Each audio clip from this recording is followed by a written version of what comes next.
จ้าอยากเห็นผีบ่มื้อนี้ก็สิพามาเบิ่งผีอยู่ในห้องก่อนสิไปเบิ่งผีเฮาปิดไฟก่อนปิดไฟก่อนเด้อบ่ซั่นผีมันบ่มาเด้อเดี๋ยวค่อยสิย่างไปเด้อตอนนี้มืดอยู่ตอนนี้นะอุ้ย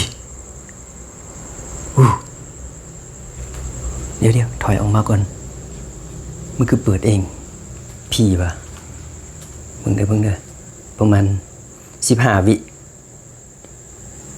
มันจะดับเอง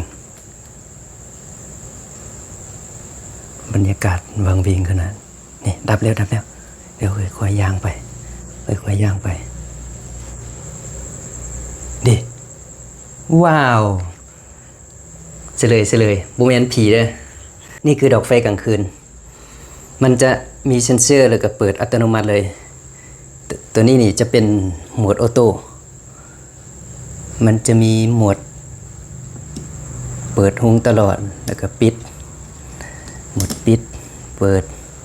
ตัวนี้มีปุ่มเล็งได้เลยปุ่ม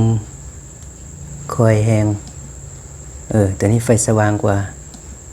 ตัวนี้ดรอปลงตัวหุงนี่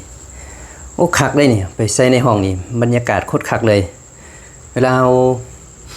บ่ได้เปิดดอกไฟเทิงสินะเฮายางว่ามันจะจับอัตโนมัติใส่ห้องนอนใส่บอนทางขึ้นเป็นคันไดหรือว่าเป็น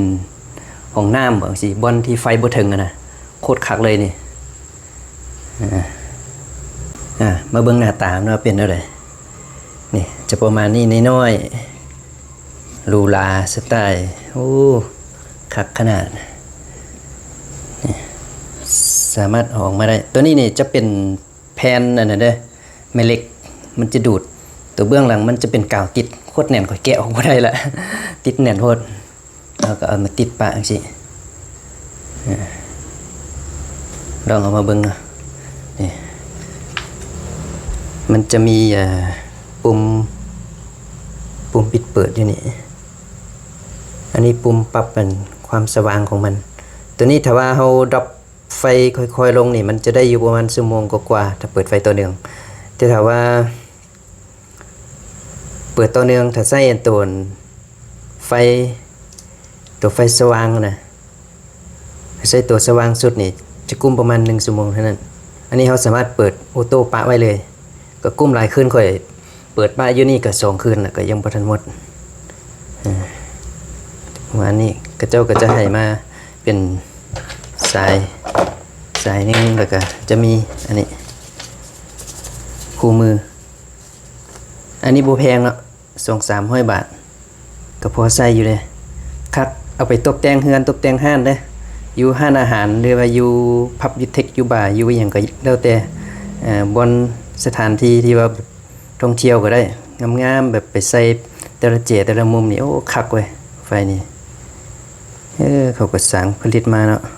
สร้างเฮ็ดเขาก็โคตรคักเลยเท่านี้ได้บ่มีความทรงเธอตอนนี้น่ะใครอยากได้กระจองมาเลยเดี๋ยวจัดให้